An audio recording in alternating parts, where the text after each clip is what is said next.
Alabang is the perfect place for those who want to be close to the metropolis, but far enough to be able to relish suburban living. So living in South kasi parang we have our own bubble.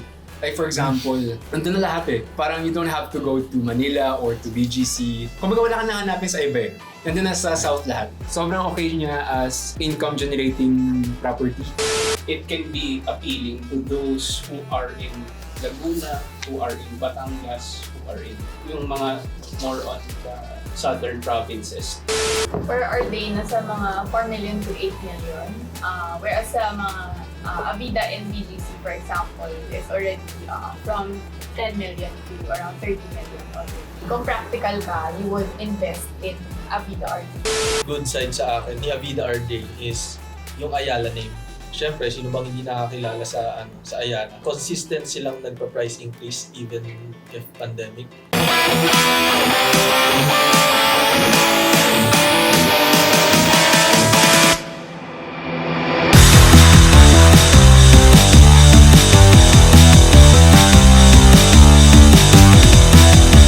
Hello Real Pros! Welcome back to my YouTube channel and welcome back to another property analysis review. And for today's property review, we'll be doing one of the pre-selling developments in Alabang, which is AVIDA Towers Ardaine. So if you're interested, here's a sneak peek as we analyze Ardaine.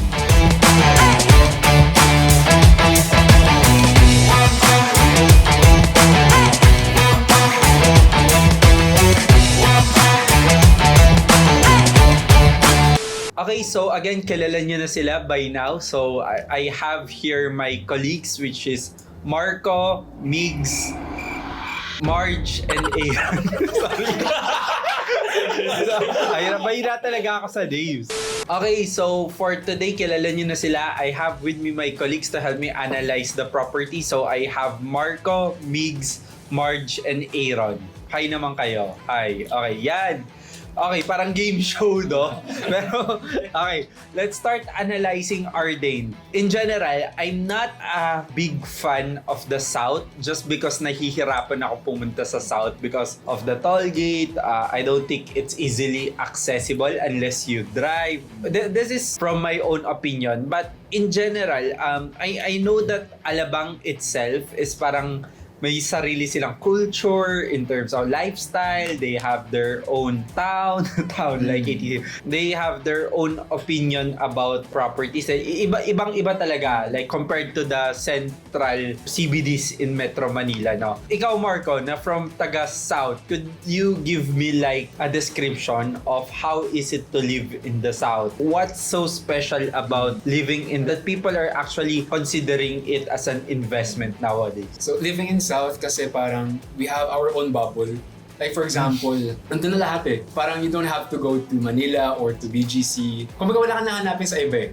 Nandun na sa South lahat. Pinaka-nagustuhan ko sa South kasi personally speaking, natry ko na rin tumira sa Manila. So during college, dun ako nakatira sa may Taft. So kung i-compare ko yung lifestyle ng Manila sa Alabang, kumbaga mas laid back, mas chill.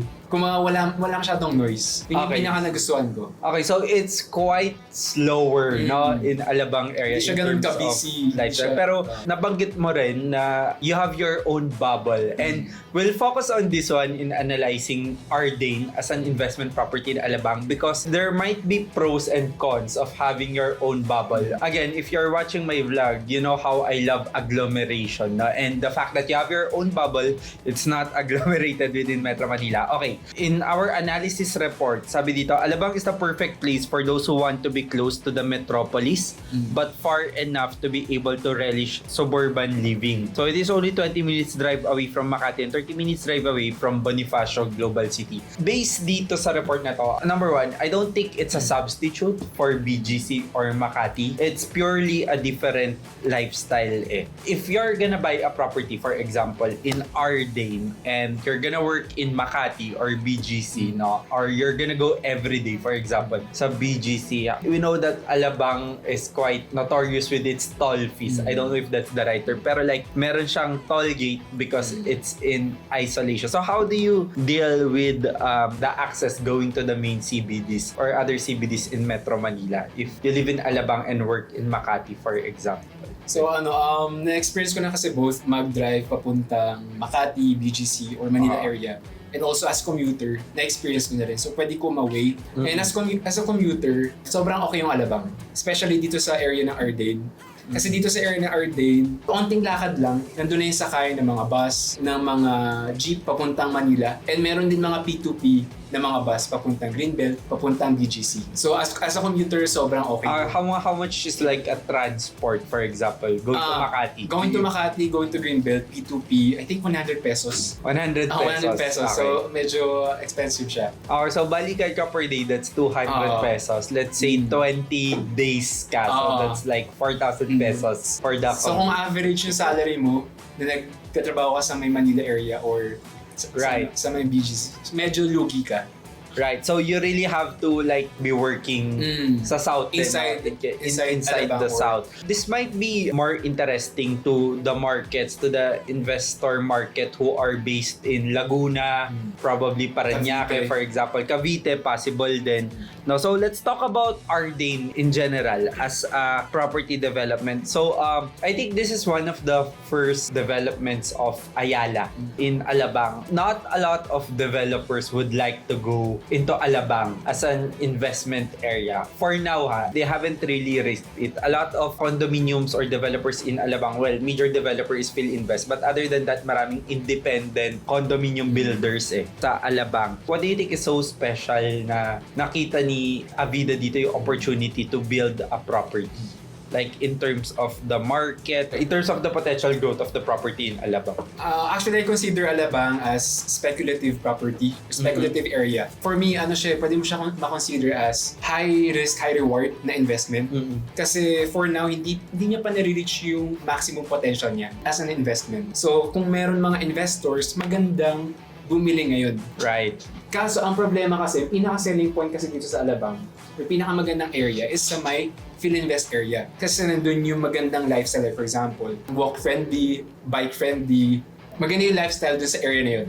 Right. Okay. Ang problema lang dito sa Arden, although on paper, mukha siyang malapit, sabihin natin mga 1 kilometer away from the PhilInvest area, pero kapag nandun ka na mismo sa Arden, hindi siya ganun ka-walkable. Kasi yung mga sidewalk, maliliit, tapos may poste pa. Yeah, pero then again, like, I mean, you can ride your bike. Sabi mo nga, they have their own malls din naman, no? Which caters to government offices din, for eras, and they also have like restaurants for basic needs. So, andun naman lahat. Nandun na lahat. Andun naman. They have their, parang, it's becoming a township din naman, no? 3 to 5 kilometers away, you have your schools, you have your San Beda, your De La Salle Sobel, your FEU Alabang. 1 to 3 kilometers away, you have your hospitals naman, which happens to be the Asian Hospital, etc. So, this contributes pa rin to the value of Arden. Pero, let's look at in a macro perspective, no? Macro analysis perspective. For example, like, who are yung competitors ni Arden within the area? Or who are like the developers within the area? Which is, I think, konti lang naman ang pre-selling sa Alabang. Migs. Actually, sir, yung mga developments dito is by PhilInvest, of course. For example, the Levels, may West Park din sila. And meron din actually si Mega World, which is yung Tulip Gardens. And by RLC, Robinson's Land, Escalade South. Right. Pero I think pwede rin nating i-consider na competitors yung mga developments sa Parañaque. The one for Rockwell is by Residences by Rockwell, for example. Because close to yung proximity nila, it could be an option for substitution. Whether you want to live in Parañaque or you want to live after the toll gate, which happens to be Alabang. Kasi at the same time naman, wala ka pa rin naman sa pinaka-sentro ng Alabang you know. You're not walking distance from Alabang itself So substitution could be Parañaque or Arden. Okay, price point. So in terms of the price point kasi, AVIDA Tower Arden is how much now? Marge, give me the price point for AVIDA Arden. per Ardaine nasa mga 4 million to 8 million. Whereas sa mga AVIDA and BGC, for example, is already from 10 million to around 30 million already.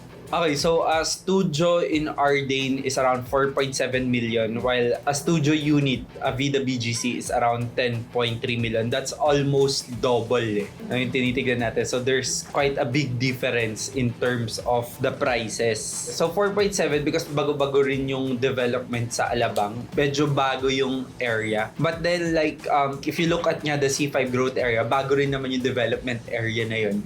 And yet, the price points are almost the same as BGC. No, so mababa talaga sa Alabang, probably because it's in the south. So let's talk about like the potential capital appreciation for Ardaine. So what is the potential capital appreciation for Ardaine? What are the opportunities for growth in Ardaine? Why is it a good property for flipping? So let's analyze those three questions. Airon, do you have any inputs? I think with the continuous expansion sa north and to south, kung ang south, as previously mentioned, it's a bubble. But given its location along SLEX, it can be the access point paalis ng bubble or papasok dun sa bubble. I guess if it's going to be developed more, it can be appealing to those who are in Laguna, who are in Batangas, who are in yung mga more on the southern provinces for it to be like their access point to Metro Manila. And lalo na if they really prefer na sa south pa rin sila, it's a good place to set up. Correct, tama ka. It's a hub to the southern part of Luzon and going to the northern part of Luzon or within Metro Manila. In terms of like infrastructure development, roads or different developments, of course, like you have to pay a premium to use the Skyway, di ba? Parang you have to pay that price. And then Skyway is now extended until to the north of Metro Manila to Quezon City. These are all factors that could impact the price of the property. In investment analysis kasi, there is a graph wherein we measure the distance of the location or the distance of the property versus the rent or the price of the property. So parang the farther it is, the cheaper the price of the property it is. However, of course, if meron siyang roads na nagko-connect which cuts travel time into half, in a way, you get more benefit as well because you could really use this to increase the price of the property. I think marami pa namang infrastructure development sa south na ginagawa, both going towards Metro Manila and going towards the southern part of Luzon. In terms of like the configuration of Ardaine, they have units as small as 22 square meter, no? Do you think would investors still buy a unit na 22 square meter lang after experiencing lockdown, after experiencing the pandemic? Do you think it's still reasonable to sell these properties and people would still buy properties as small as 22 square meter? I think it's still reasonable for this price because as per research, people prefer privacy than bigger units. And dito naman sa area na to ng Ardaine, especially dito sa Alabang area, accessible naman yung mga parks. Meron park sa may Philinvest area. Ako personally speaking, doon ako lagi napunta sa may park na yun. Bikeable naman siya. Kung walkable, medyo, hindi ako sure kung walkable, pero bikeable siya and also kung commuter ka, very friendly naman siya sa commuter. Kung sa price point na to, and sa 22 square meters, okay pa rin siya. And I think, sabi mo nga, as per research, Filipinos prefer privacy rather than living in a bigger unit pero sharing with someone. Di ba? Plus, you don't really have to go far because South Park, the 6.6 hectare township development kung nasan si Ardaine is a park itself Ayala or AVIDA projects would always invest in open spaces, in greeneries. That could be an advantage. So I think for Ardaine, it's just really giving everyone opportunities to invest. At the end of the day, other townships naman started din with 23 square meter, 24 square meter when they were testing the market and they started at these price points din naman at 4 million, 8 million pesos and a lot of people doubted the investment. So I think, sabi mo nga rin kanina na parang like taking the risk of investing here, you get higher rewards because in terms of investment analysis, there's really more risk that you're getting into just because it's not really the first property in mind that people would think of kung mag-invest sila. But then again, it's giving people an option and an opportunity, a window of opportunity now to generate potential income from this development. But in general as well, everything that's in BGC is in Alabang as well. No? Like you have the same restaurants, you have the same shopping store or shopping centers. No? You have coffee shops plus the southern living lifestyle where everything is siguro mas slow lang din. Having taken into consideration all this investment analysis or property analysis for Ardane, it's time to rate the investment property from 1 to 10 and give your final thoughts or justification, diba, for this property. Airon, from 1 to 10, how would you rate Ardane as an investment property? Or would you not offer Ardane to your clients? For me, it's a 6 out of 10. Okay. 1, because personal bias, taga-QC ako. North. Your team North. North ako eh. So, yung South is very, sa akin, very foreign. But I do have friends in the South, and si Marco. I do have friends in the South who I can see their appreciation for the area. Exactly. That's why you have to invest more sa South because taga-North ka. You need a home sa opposite side of Manila. So that could be a selling point for our clients, no? I think may, siya, it has an appeal, but I think it has a specific market that it appeals to, which is yung mga taga-South din. And yung mga further south, it still has a niche market, it still has a client base, and it has an investment potential then, although it's very speculative. Hindi siya bad investment if you taga dun ka and you appreciate it, especially if, for example, a lot of the residents in the south, nasa gated communities sila, which are, pwede nilang gawing second home. Right. Na that's more accessible to like yung mga day-to-day commercial areas compared sa mga gated communities na you have to go out, na magda-drive ka pa to go to like a convenience store. Right. As an investment, it's 6, but I would rate it for end use a bit higher, lalo na if for those who can appreciate yung lifestyle, yung culture ng South living. It's a decent, lalo na it's really close to the SLEX, so it can also be gateway, kumbaga. Go further down south or go up north. Right. Okay. Thank you. Marge. Si Ardane, I would rate it 6 also. For me kasi, yung Alabang, since I'm from Central NCR, I live in the middle. So for me, this one, Ardane, is kind of like a halfway home for people, from the southern Luzon, and also working, for example, Makati, or anyway na nasa gitna yung Alabang. So kung practical ka, either as an investor or an end user, okay yung AVIDA Ardane.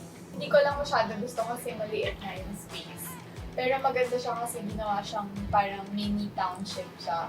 And malapit lang talaga siya sa pinaka-center ng Alabang, which is mas mahal nga yung mga prices doon. Tapos, well, you can live there and then just use all the amenities in that area, like the malls, like Right. Kung practical ka, you would invest in AVIDA Ardane. Pero in an investment perspective, tama ka, it is a great option as an investment. Bigs. Okay, ang opinion ko naman for AVIDA Towers Ardane, investment-wise, is yun nga, yung sabi ni Marco kanina, high risk. Pero if ever man na i-take yung risk and maganda yung nangyari in the future, high return. 7 out of 10 siya sa akin dahil dun sa risk na yun. So, if talagang malakas yung loob ng investor, i-take yung risk na to, why not, diba? And another good side sa akin ni AVIDA Ardane is yung Ayala name. Siyempre, sino bang hindi nakakilala sa Ayala, 'di ba? As a developer, and consistent silang nagpa-price increase even if pandemic.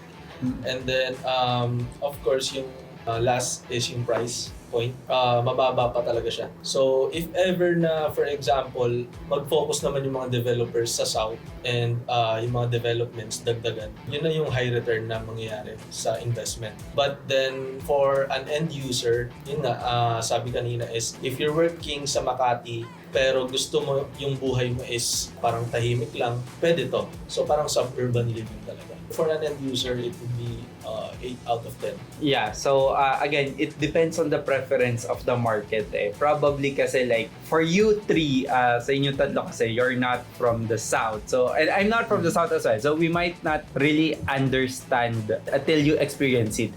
And I think ganun rin naman yung tingin ng mga taga-South eh. Even if like, they think of Manila as, Metro Manila as polluted, as noisy, as concrete, busy jungle, no? Pero we love it like that because that's Metro Manila. It's fast-paced, pero again, it depends on the personality of the market, no? Okay, Marco. For me, I'd rate it 7 out of 10. Sobrang okay niya as income-generating property kasi never mawawalan ng mag-rent no sa area na yun. Especially kasi malapit siya sa mga BPO company and also business district din yung area na yun, Alabang. And as end user naman, end user okay din siya kasi may access ka sa SLEX. Estimate ko na, siguro from Ardanne going to SLEX, siguro mga 500 meters lang siya.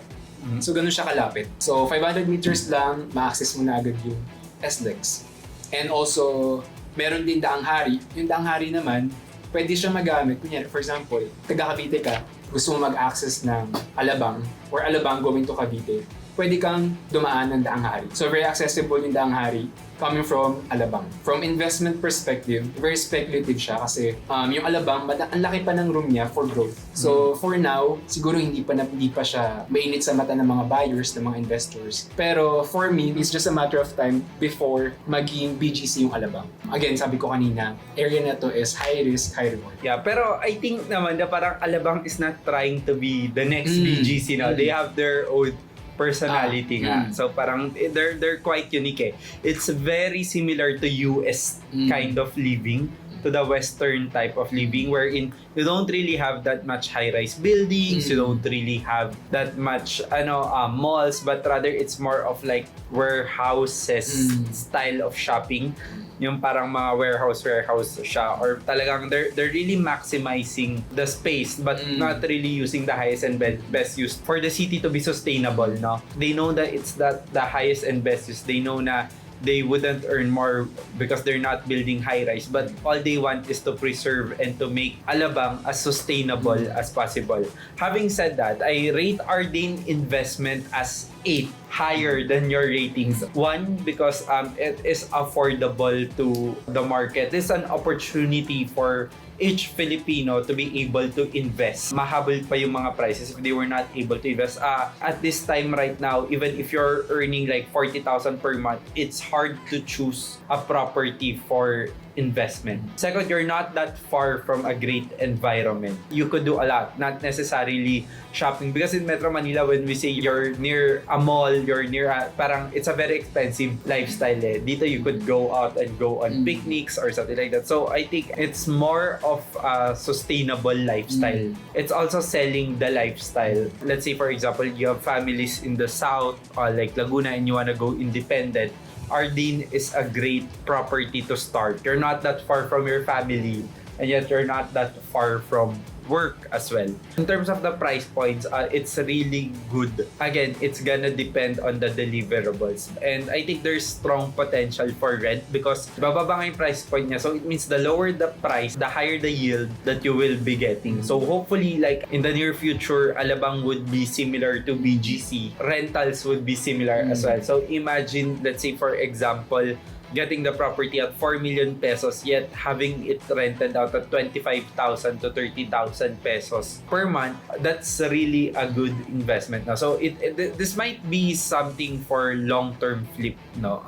Maybe like after turnover, you might hold it 5 to 8 years before you flip it. Then you really make money out of it. So for this investment analysis, we're giving Ardanne a score of 6.8. Okay, 6.8, it does not reflect the characteristic of the property. That's just our opinion. pero it means that taking a larger risk will give you higher returns in the future. So it's up to you whether you would like to take the opportunity or not. Okay, so that's a sneak peek of our property review. We say sneak peek because like by the time na mapanood nyo, it's probably 10 to 15 minutes. But when we do property analysis, umaabot yun ng 1 to 2 hours na depending on the properties. Again, if you want to connect with us, if you want to invest property, you can contact me or any of my colleagues here. Our email is in the description box down below. So don't forget to comment your property requests. I hope this was helpful, this was useful. Don't forget to like, subscribe, and follow us on our social media accounts. Again, this is Richard C., your real property expert, and I'll see you for the next property analysis.